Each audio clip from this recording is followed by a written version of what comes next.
for all posterity.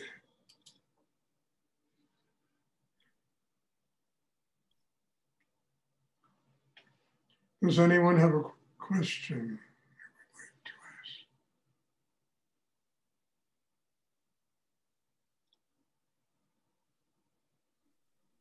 Hi, Stuart. I felt a huge wave of nausea early on in the meditation. It was so uncomfortable. And instead of focusing on how uncomfortable it was, I focused even deeper on my hara and focused there even more. And as much as like I felt so sick, then the wave of it passed somehow. Was that a block? Could you talk about that? I never experienced the nausea like that. You know, Paula, it's just poison coming out of you. That's all it is. You hit a pocket of repressed tension, repressed, poison inside you that was released. And by staying focused in the hara, maintaining that really balance in yourself, you allowed it to become part of the flow of Shakti inside you. And you got rid of it. It disappeared. I mean, that's all that happened. I mean, look, early on in this meditation, I remember I spent about a week going to Rudy's classes. After every class, I went into the bathroom and threw up. And at first I wondered, and then I said, no, Stuart, you're just getting rid of poison. You're getting rid of all of these blocks inside you. This is nothing to worry about. I mean, it went on for like 7 days after every meditation class. Wow. Mm. And I recognized immediately what it was, that I needed to get rid of that stuff, both physically, emotionally, mentally, on every level. I needed to get rid of all of those blocks, all of that poison from drugs and from all kinds of stuff I did, alcohol that I did when I was a young person,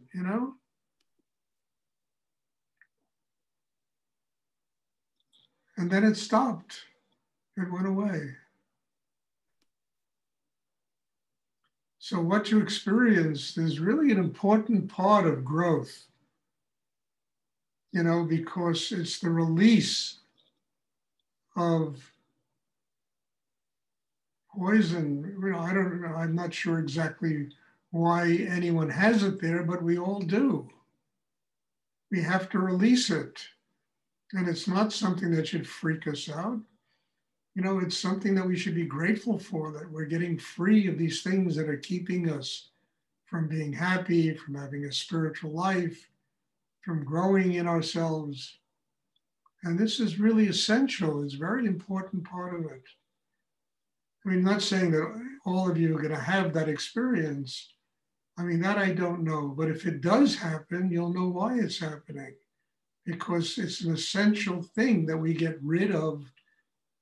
I mean, look, when I was a kid, I don't know how much drugs, LSD and, marijuana and DMT and all kinds of drugs I did when I was younger.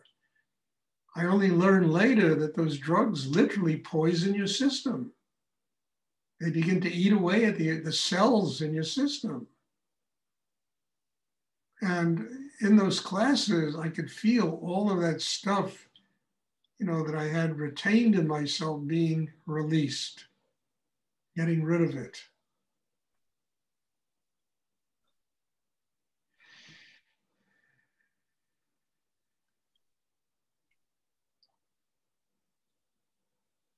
Thank you, Stuart. It was because of your consistent teaching on us to focus on the hara that I stayed with it instead of, excusing myself. And I said it wasn't easy, but I stuck with it. And thank you for that lesson. I'm grateful. No, Paula, what you just expressed is an important element in spiritual growth. It's not always comfortable. At the end of classes, we all are kind of relaxed. But when these things open inside, it's not always a comfortable thing. It's getting rid of I mean, it's like homeopathics, you know, you get the problem in order to get rid of the problem. They give you the disease to get rid of the disease. And it just releases all the poisons of the disease, and you can feel them in your system. And then it gets flushed out and you get free of it.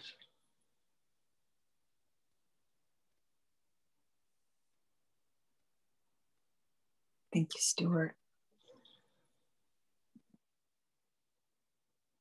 No, I remember, you know, just to add on to this, I remember when Rudy was doing, I've talked about this before, but it's very appropriate to this situation. You know, Rudy was doing healing work with a woman who had a stage 4 cancer. And she was in the back of his store, and he went and worked on her. And then he came back out. I was sitting by his desk and he said, Stuart, I want you to go back and work on her. And I went back and I started, you know, doing things he taught me. And the one thing I didn't do was flush the poisons that came out of her into my system, out of my system. And I'll never forget, it got so powerful that I just literally collapsed. I fainted right at the foot of this woman. And, you know, it was, and Rudy came back, he was smacking me, he was, I mean, made me run around the block, you know, 2 times. He said, then I came in, he said, you know, you're really stupid, Stuart. You got to flush the poisons out or they'll kill you. He said, but you know what happens, Stuart? It's like getting a cholera injection. You got the disease and you will always be able, you will be able to heal people in your life. He said, that's what happened. And it was true. And I mean, I eventually wound up doing a lot of healing in my life. But it came from that experience.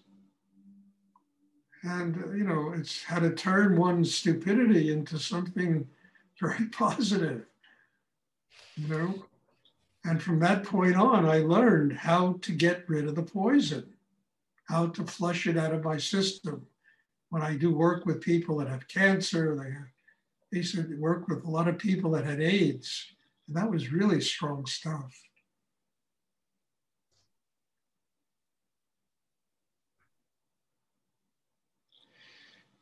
Does anyone else have a question they would like to ask?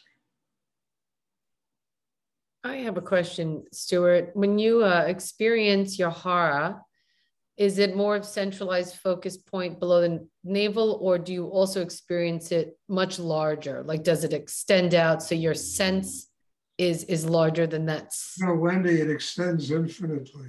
Mm-hmm. It extends literally into everything you do in your life. It extends into the cosmos. It extends infinitely.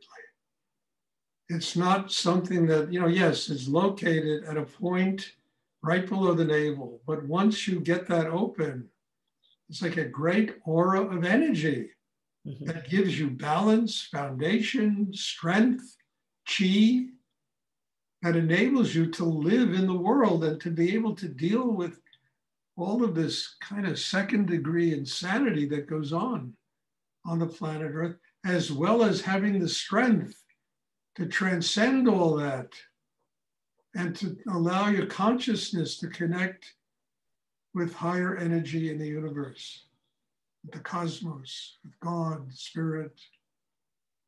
You need that power because higher energy in the universe is not an hors d'oeuvre. It's really a full meal. It's very powerful stuff. And if you don't have the hara really open that way, understand, it can burn you up also.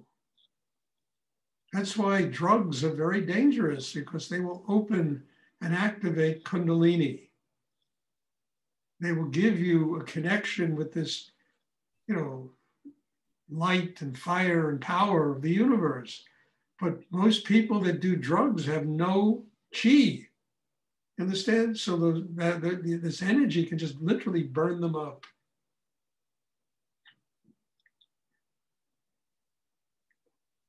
So that that the Hara, the third chakra, it's not only for life on, dealing with the world as we see it every day. It's dealing with the entire cosmos, opening and being capable of receiving that energy and allowing that Shakti, that power of infinite energy to nurture us and to build a system inside that can truly help us gain enlightenment. That it enables us to activate Kundalini in a healthy way.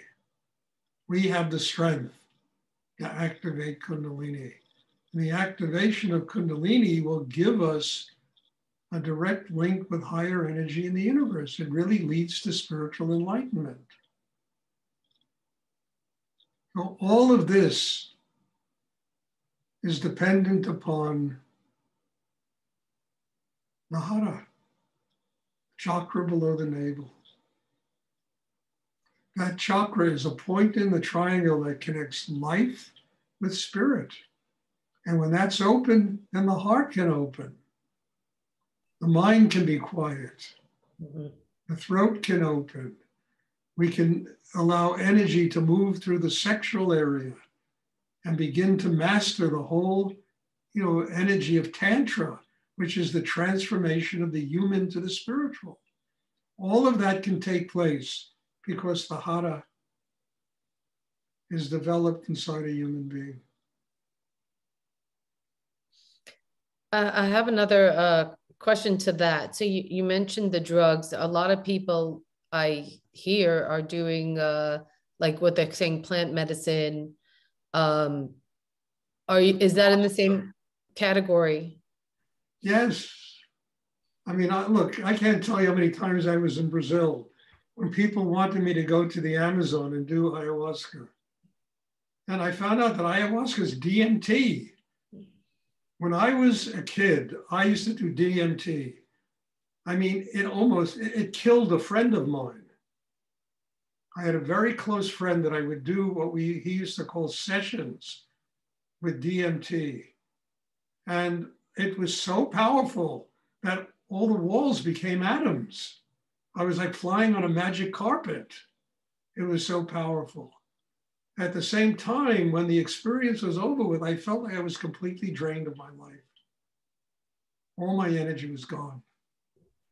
And then one day I get a phone call that he wound up in one of my books, this kid, this thing called The Dancing Man, which is in that book with, the mystical ferry boat and Rudy.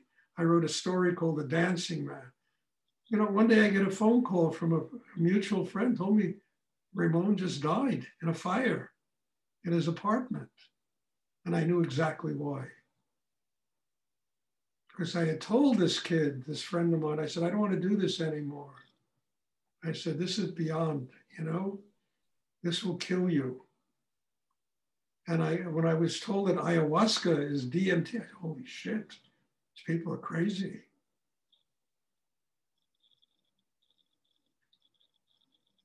I mean, I don't speak about things I haven't experienced. I've been through all this stuff.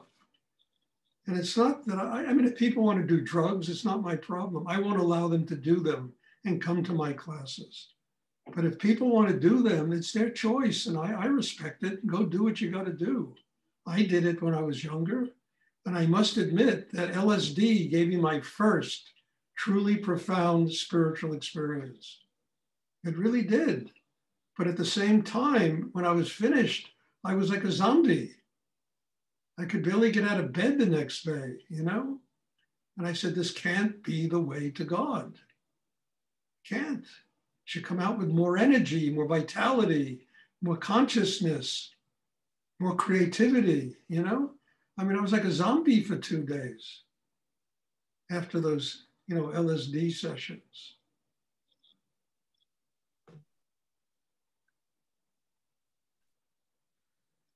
So, look, as I say, if people want to do drugs, there's so much drugs that go on today that, who am I to judge? But at the same time, I have a very real, sense that doing that will never get one their enlightenment. In fact, I have a real sense that it just interferes with the whole spiritual growth in a human being. It gives them an experience that they might talk about for 20 years, but it doesn't build the pyramid inside them. It doesn't build the structure, in the chakra system, which is so essential to the development of a spiritual life.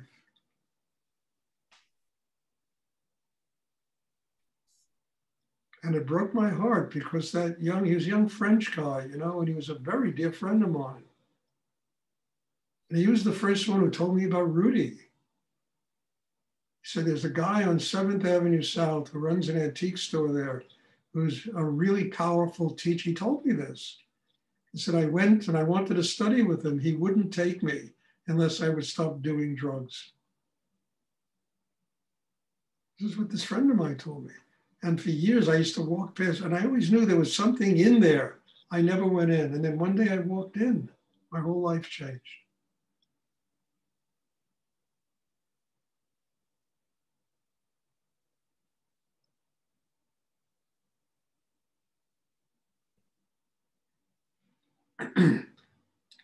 So just to finish, I don't judge people that do drugs. It's not my business, you understand? But I will not allow them to study in these classes. I'm not interested because I can't teach people that are literally, excuse me, destroying their system with these drugs that eat away their brain cells, all the cells in their body, and turn people into kind of zombies, It's almost like the night of the living dead. Instead of giving them vitality and energy, creativity, and,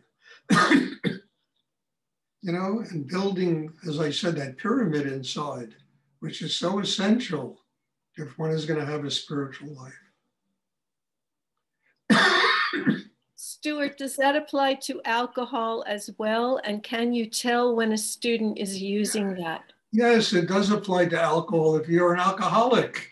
But if you have a glass of wine with dinner, it's not going to do anything to you,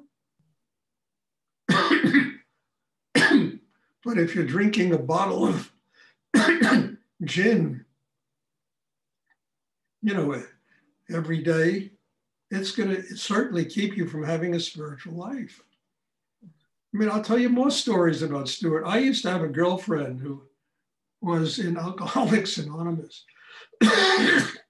And I used to go to the meetings with her, and they were extraordinary. To listen to the stories of those people were better than any Broadway show that I ever went to. And I got to know quite a few of them through her. I went to the Alcoholics Anonymous Cotillion Ball with 2,000 or 3,000 people there at the Hilton Hotel in New York, without a drop of alcohol, sitting and having dinner at these tables. And I met people I knew who probably thought I was, part of Alcoholics Anonymous. I wasn't. And I even had a major meeting there with about 300 people in my loft that attended the meeting. It was this woman's 10th anniversary of being sober. And the stories I heard were heartbreaking of what alcohol had done to these people, heartbreaking. So it's not going to keep you from having a spiritual life, it's going to destroy your life. But, a glass of wine, it's not going to kill anybody, but dinner once or twice a week is not going to hurt anybody. It's not like swallowing an LSD pill or capsule or even a joint. I used to smoke a marijuana joint, and within 5 or 10 minutes, I was floating in the cosmos.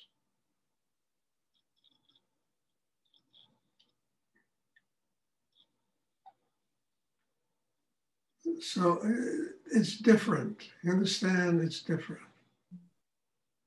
And you don't have to be a genius to know that if you're drinking a bottle of alcohol every day, it's going to destroy you. It's destroying you.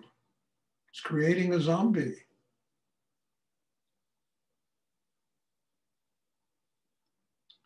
I'll never forget those stories. I mean, I'm telling you, it was extraordinary to listen to these people tell the stories of their life and what it was like for them to be an alcoholic and how grateful they were to AA, you know, that it got them off of that drug.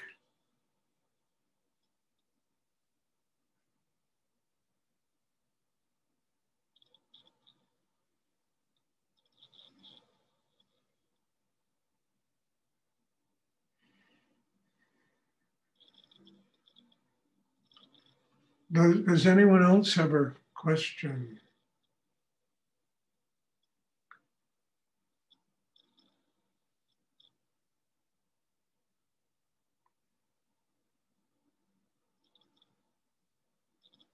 You know, it's even that girlfriend of mine, you know, she used to be a really very famous model when she was younger. And she had her own television program and this and that. She used to go on the Jack Parr show or the Johnny Carson show. And she was kind of a regular guest on the show, you know, and she went on there one day completely drunk, totally drunk.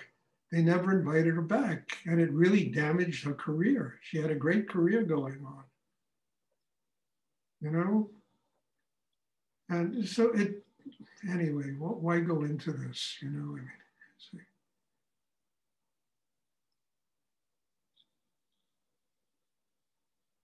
Stuart, Yes. I was wondering about how do you reckon with the inspiration that can come from this meditation versus trying to live presently? And well, you know, Soren, take away from it the energy, the chakra development, you know, and allow it for you to tune into your own inspiration and how you want to live your life. You need the strength inside to be able to allow inspiration to become practicality. You have different inspiration than I do. You understand? You will have a unique connection with God. It will come through you, but you need the system inside to allow that to become a practical part of your life. So what I'm doing here is helping you to build that kind of system, not so that you're going to have the same inspiration as me or anything even remotely like the life I've lived, but your own unique connection with God. And what you're here to learn is how to build a system that allows you to do this. That's all. And that takes time. Don't worry about it. Just continue to build a system. And that kind of thing just organically happens. It just becomes an organic part of your life.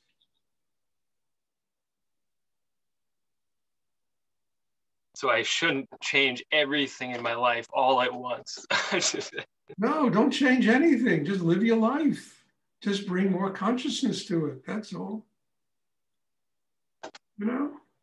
Doesn't mean you got to quit your job and, you know, whatever it is, I don't know much about your life. Whatever it is you do it. Do it with more consciousness. Do it with more love, with more compassion, more understanding, patience.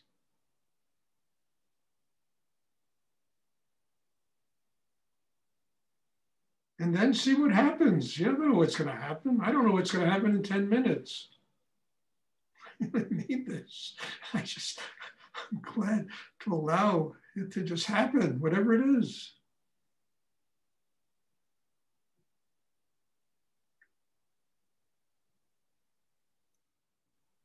Does anyone else have a question they would like to ask? Okay. So there'll be meditation on Sunday, and I'm hoping to see you all then. God bless you all. As I end this thing, I always say that I just am so grateful to be here, you know, to be able to allow these classes to open me in such a deep way that I can find that it just extends into just about everything I do in my life. And your presence here makes this possible, you know? And I just am very grateful to all of you. God bless you all.